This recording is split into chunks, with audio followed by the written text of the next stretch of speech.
What's up, good people? This is Jesse Leach from Killswitch Engage, and you're watching HeartSupport.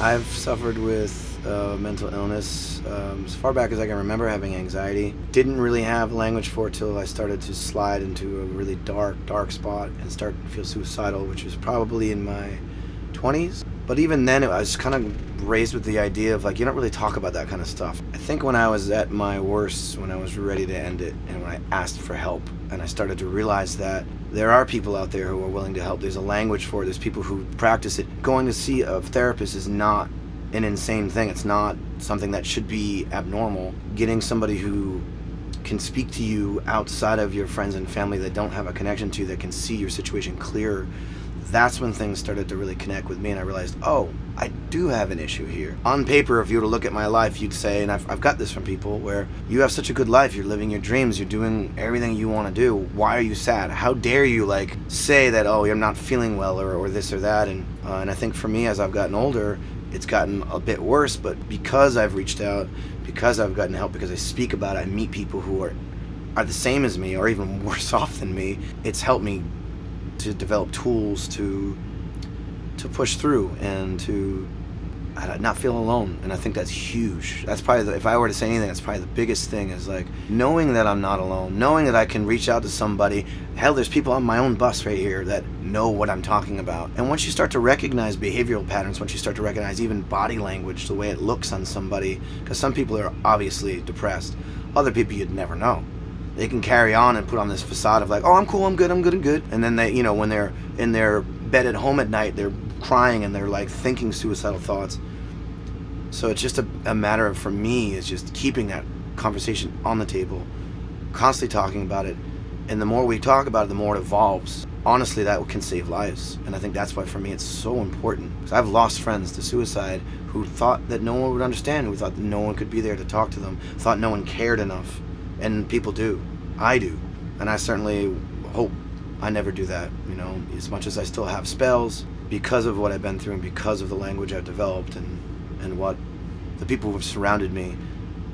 I see a light where I didn't see a light before. And years ago, I would say maybe 2008, 2009, it's probably one of the worst spells I've had in a long time, where I was romantically in love with the idea of killing myself and just figuring out how I was going to do it. I was recording a record with Adam, our side project, Times of Grace, at the time, and I was at the studio in Massachusetts and just taking a break in between takes, and I walked out behind the studio and found this crappy Huffy 10-speed bicycle that was like mangled and in the bushes, and something clicked, and I was like, let me just take this home. I used to love riding bikes when I was a kid. It was something so liberating about getting on your bike and just like getting away from everybody and like feeling free in the wind in your hair. So something spoke to me to take that bike and take it home and fix it up, and I did.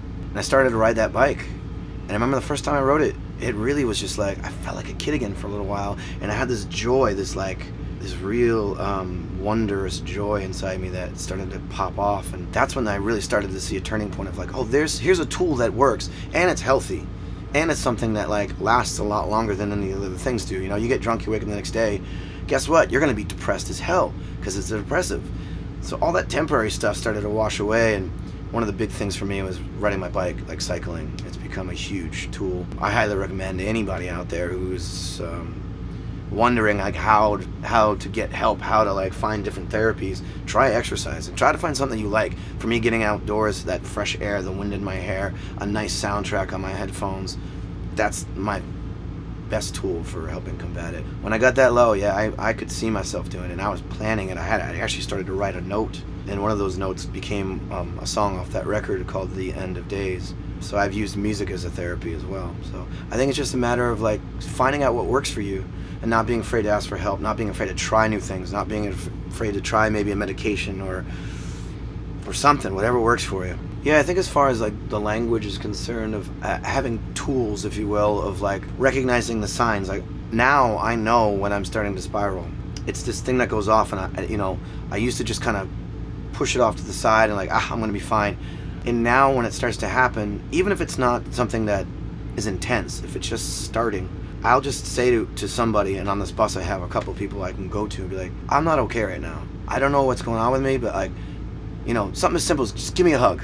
And then like they'll give you a hug and like sit and be like, what's up? Having someone just look at you and be like, they're there for you.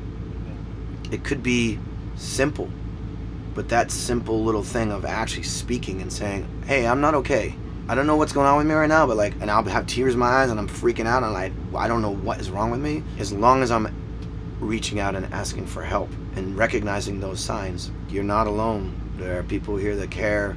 There's always somebody there who's willing to listen. Just speak up, ask for help, don't be afraid. That's bravery. That's not weakness. Be brave, be bold, and you may save your own life, you may save somebody else's life. It's super important. Hey everybody out there, I just want to let you know, go to forum.heartsupport.com to have a talk with someone. It's totally anonymous. You can feel like you can say what you want to say without somebody finding out who you are. You can open up your heart, open up your inner fears. Check it out. It may help you, and it may help others, and it may save your life.